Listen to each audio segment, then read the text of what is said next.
Hello kids, how are you? And I welcome you to my class once again, and I'm going to continue with the same topic which I was teaching yesterday. So the topic which I am going to continue is non-finite verbs. Children, yesterday I was teaching you about non-finite verbs. But before starting this topic, let me tell you something about finite verb. Let me revise with you finite verb. Otherwise this topic will be incomplete. Okay. So children, before teaching non-finite verb, let me tell you what is a finite verb. Okay. So finite verb, I am going to tell you about finite verb. Now children, finite verb is that verb when I tell you that if the verb is changed according to the person and number of the subject. Now listen carefully once again. A verb is changed according to the number and person of the subject is a finite verb. A verb which change according to the number and subject and person of the subject is a finite verb. Now children, before explaining this further, I would like to explain you with the help of two sentences, with the help of the example. First, Rohan plays in the park. What is the subject here? Rohan. What is the verb here? Plays. This is object. Now second, you play in the park. So play is a verb and you again is a subject. So children, these two sentences are there. Sentence 1, Rohan plays in the park. Okay. Now children, here Rohan is a subject and it is third person singular. It is third person singular. And according to the rule of third person singular, we have if third person singular number is there, then children we have to put s or es with the verb. Okay, what is the rule here? When subject is third person singular, then we have to add s or es with the verb. That's why children I have written here Rohan plays. What I have written here? Rohan plays. Okay, because this is third person singular. And children, now you see the other sentence. What is the other sentence? You play. What is the other sentence, student? You play. Now what is the subject here? You. Which person? Second person. You is the subject here, singular number, second person. So children, with singular number, second person, we never add s or es with the verb. So that's why I have written here, you play. You play. No s or es is added with the verb. Okay. So children, now I was talking about finite verb, where the verb changes according to the subject and number of a person. Okay, see here the verb is changed. Here P and AY, S is added in the verb. Here S is not added in the verb. So children, listen to me carefully. When the verb changes according to the person and number of the subject is a finite verb. Is a finite verb. So when a verb changes according to the person or number, according to the person and number of a subject is a finite verb. Okay, so children, before teaching you about finite verb, I have to tell you about non-finite verb. Before teaching non-finite verb, I have to tell you about finite verb, and I hope you people have understood. Okay, so once again I repeat, what is a finite verb? Finite verb is that verb which, children, where the verbs are changed according to the person and number of the subject. The verb is changed according to the person and number of the subject. Now you can see here subject is Rohan, one subject is you, that's why in here S is added with the plays, and here S is not added with the play. Plays, play. Okay, so don't forget, student, when the verb changes according to the person, first person, second person, third person, and number, singular number or plural number, okay, of the subject, then that verb is finite verb. Okay, so like he has a car. He is third person singular, that's why have. I have a car. You can see the change of verb. You can see the change of verb here. So when the verb changes according to the person and the number, then that verb is a finite verb. Right? So don't forget about finite verb now. Now children, I will be telling you about, I think I have told you in my previous video about infinitive. Okay. Now children, what is it? I have told you now finite verb. Now I will also tell you now, I will also like to revise you now that what is a non-finite verb.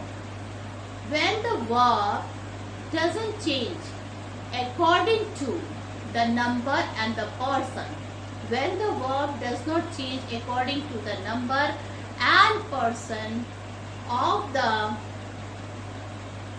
subject, then that verb is non-finite verb. Okay, that verb is non-finite verb. And children, I told you in my previous video that non-finite verb are of 3 types. Non-finite verb are of 3 types. First is,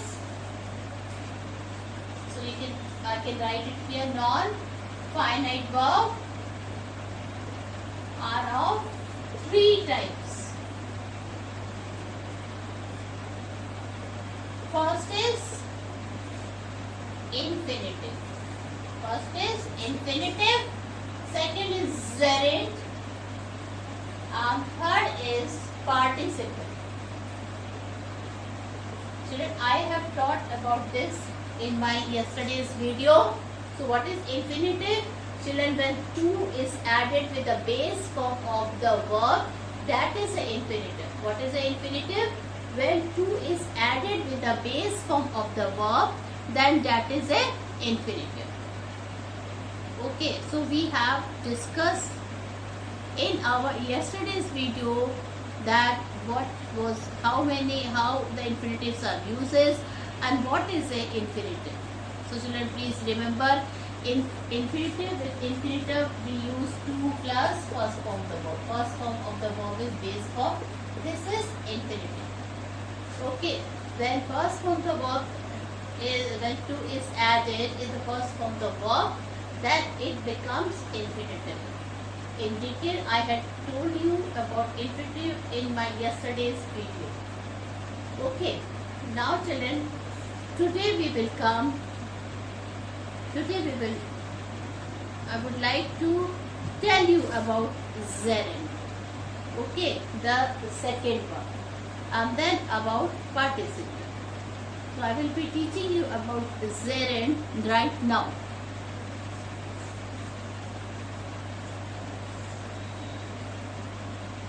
So children, third type of verb I am taking, second type of verb I am taking, that is gerund. Children, don't pronounce it as a gerund, it is gerund. Okay. Now children, what is a gerund? This I would like to tell you before telling some other uses of gerund. So children, a word which is having the characteristic of a noun. Children, please listen carefully. A word which is having the characteristic of a noun as well as of verb. A word which is having the characteristic of a noun as well as of a verb is called gerund. Okay, and children, here gerund is a noun. Indirectly, gerund is a noun which is made from verb by adding ing. So children, what is a gerund? Gerund is a noun, and this noun is from for verb V1 by adding ing. Okay, so for example, coming.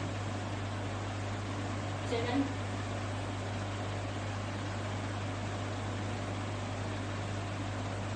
so come is a children verb. We are adding ing and it has become coming, and coming is a gerund. Talking, reading, this is a gerund. Okay. So children, what does a gerund do actually? It acts as a noun. What does gerund do actually? It acts as a noun. Okay.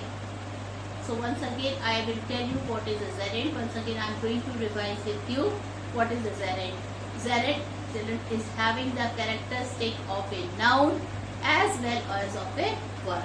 Now children, what really is gerund? Gerund is a noun. What is a gerund? Gerund is a noun which is made from the verb by adding ing to it. By adding ing to it. So now children, I hope you know what is a gerund. Okay. Now children, gerund is used as the subject of the verb.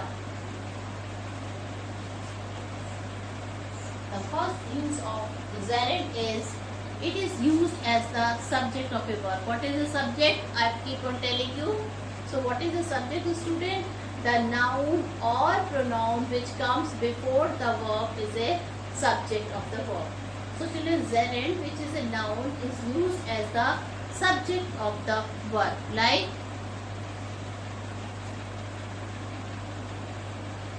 swimming is a good exercise. Swimming is a good exercise. Now children, swimming is here acting as noun which is formed by the verb swim by we add ing. So this is a gerund here and this is acting as noun. Okay. So children, since the main verb is in this sentence, the main verb is so this is subject because noun and pronoun which comes before the verb is a subject. So children, what is the subject here? Swimming, and it is a this swimming is what? This is gerund. So gerund here, children, the first rule is that gerund can be a subject. Gerund can be the subject. Now children, gerund can be the object also. Gerund can be the object also, like I love reading. Now children, this is verb and this is gerund. Children, here the verb, gerund is what? Noun. So this gerund is coming after the word love. So this is acting as the object in a sentence. What is the subject and object? The noun or pronoun which come before the verb is subject, like I is a subject here, and children, you can see it is a gerund here. Gerund is a reading. It comes after the noun. So here gerund is acting as the object. So gerund can be, children, now you try to understand Gerund can be subject also. Gerund can be object also. Okay. Now, children, gerund can act as a complement of a verb. Now, what is a complement of a verb, children? Let me tell you. Children, the baby sings. Okay, this sentence is incomplete. You have to put something here. I discussed the sentence in my previous video. That's why I'm telling you once again. The baby sings. Now you can write anything to complete the sentence. So yeah, what we have written? The baby seems happy. Now children, happy is a complement of a verb. The baby seems happy. Happy is a complement of a verb. Okay. So here gerund is acting as the complement of a verb. Like, my favorite pastime is gardening. My favorite pastime is gardening. Okay. So here children, gardening is being acted as the complement of the verb. And this complement of a verb, gardening, is what? Gerund. Okay. So these are some of the uses of gerund. Children, gerund can also come after preposition. Gerund can also come after preposition. Like, I am fond of painting. I am fond of painting, children. Here children, painting is gerund, which is coming after the preposition of. Okay. So, I am fond of painting. Painting is a preposition which comes after, children, the preposition of. Alright. So, this is a gerund here. So, children, gerund can act as a subject of the verb. Gerund can act as the object of the verb. Gerund can act as the complement of the verb. Gerund can come after preposition. Okay, so these are the 4 important points of gerund, and gerund is the second type of non-finite verb, and children, it acts as a noun, and it is formed from verb by adding ing. Okay, though gerund is acting as a noun, but children, it is actually coming from the verb by adding ing. Okay. And children, there are many verbs which is followed by gerund. Okay, like admit, forgive, miss, save, like, postpone, understand, remember. So many verbs are there which are usually followed by gerund. Okay, so gerund we have completed. If you will be having any doubt, we can discuss it in online class. Okay, now children, I am going to teach you the third type of non-finite verb, and that is participle. Okay.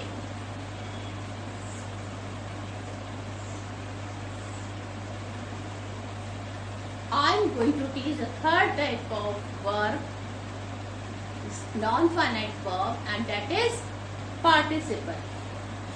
So we are here in participle. So how many types of participle are there? There are 3 types of participle are there. First is present participle. Okay. And second is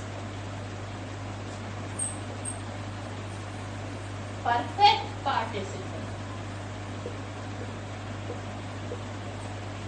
Second is perfect participle, and third is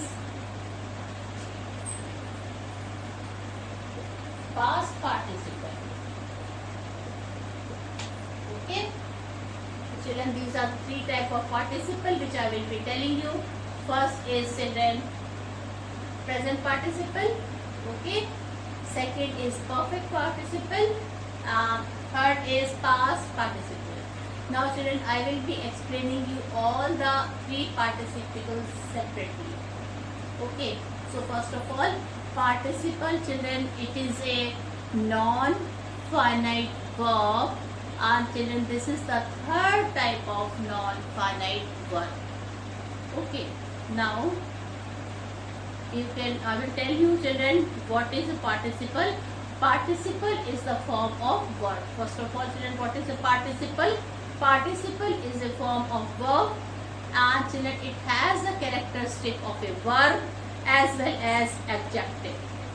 So remember, it has the characteristic of a verb as well as an adjective. That means children, verb plus adjective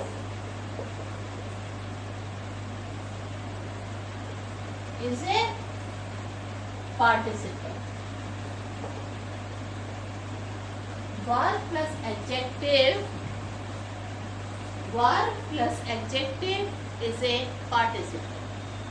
Okay, verb plus adjective is a participle. Now don't forget, like Zeren was a noun, but it was constructed, it was made by verb by adding ing. So children, here a simple form of participle is there. What is for participle? Verb plus adjective, when they are added together, that becomes participle. Okay. And children, there are three types of participle which I am telling to you: present participle, perfect participle, and past participle. Now children, I will be telling you about present participle. Now children, there are three separate formula for all this for participle, and you have to learn that formula. So formula for present participle is V1 plus ing. This is for the present participle. So what is present participle? First form of the verb V1 or the base form of the verb, when it is added with ing, that become the present participle. Okay. Now children, perfect participle. In perfect participle, we write having. This is the formula for perfect participle. Having plus V1. That means, what is the formula for perfect participle?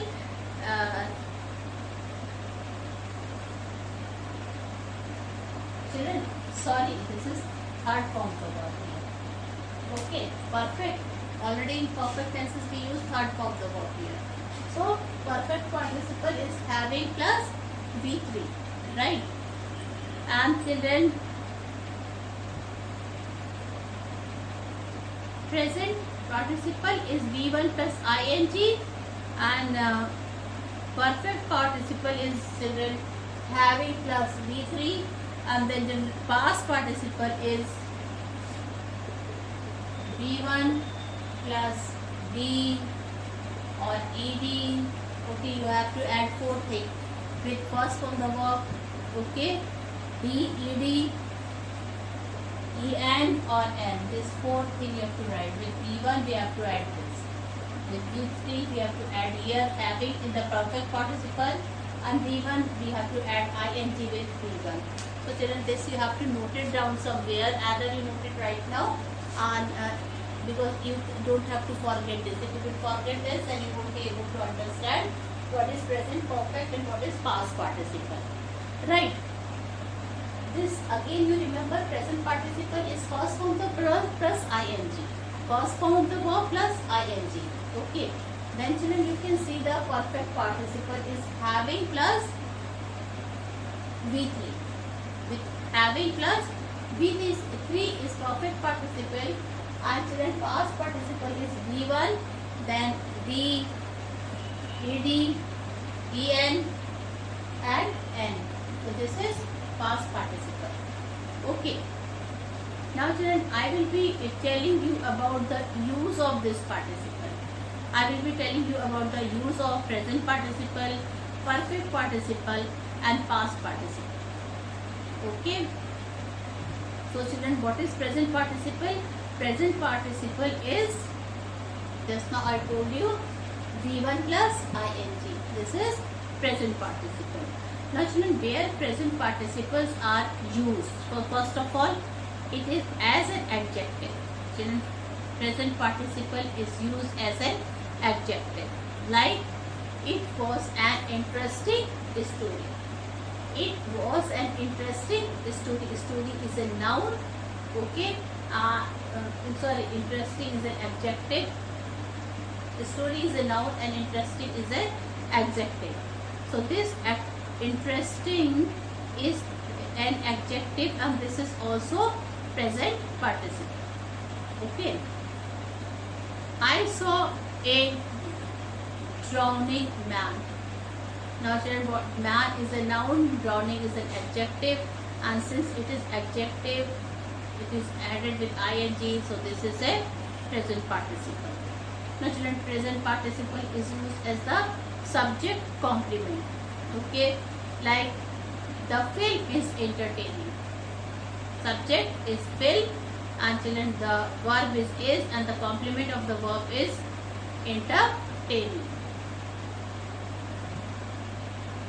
So children, and when two sentences are there, then we combine it with present participle. Like, the criminal saw the police, he ran away. There are two sentences are here. The criminal saw the police and he ran away. So you can combine it, children, by using present participle. Seeing the police, the criminal ran away. Seeing the police, the criminal ran away. So student, this is what? Present participle. Okay. We entered the room, we were talking. We entered the room talking. So children, in this way, two sentences are joined by present participle. Okay, what are the two sentences here? We entered the room, we were talking. So you can join it by like that, we entered the room talking. Okay. Talking is a present participle. Now children, we will come to the perfect participle. What is the perfect participle? Having should be there before third form of the verb. Okay, having should be there before third form of the verb. Children, perfect participle is also known as past participle. So first is present participle. Second, perfect participle is also known as past participle. Okay, and children, it is used generally in passive voice. Like, having completed the task, I want to play with my friend. Having completed the task, I want to play with my friend. This is active voice, and children, having is there with the third form of the verb, completed. Having plus V3. This is perfect participle. So having plus V3, V3 is V3 of complete is completed. So what is this question? Having I've completed the task, I want to play with my friends. So children, what would be the answer? Having completed the task, I want to play with my friend. Okay, so this is which voice? Here it is active voice. Then having been caught, the man became upset. This is passive voice. Okay, so you can children see how present participle is acting. It is, we are adding having plus third form of the verb in present in perfect participle. And perfect participle is also known as past participle. Children, now we will come to past participle. Okay, V1 plus D, ED, EN, N. That means first form the verb, either it is added by D or ED or EN or N. Okay, like, I picked up fallen leaves. I picked up fallen leaves. Okay, so children, pick is V1 and we have added ED. The tired man slept soundly. Tired is V1 and ED is we have to put it because this is past participle. Okay. Now children, in both the sentence, the past participle is used as an adjective. It is also used as the subject complement, like the girls look worried. So here it is acting as a subject complement. Then children, we can also use this in joining the two sentences. Like she entered the room, she was accompanied by her sister. Accompanied by her sister, she entered the room. Okay, so children, with this I have completed the participle also. Okay, so in this chapter we have done what is a finite verb. There are three types of non-finite verbs are there: infinitive, gerund, and then children participle. And children, I have told you about three types of participle also, and now I have completed the whole lesson non-finite verbs. And if you are having any problem, then you can discuss me with in the online classes which we are having nowadays. So student, with this I conclude my video. Thank you and have a nice day ahead.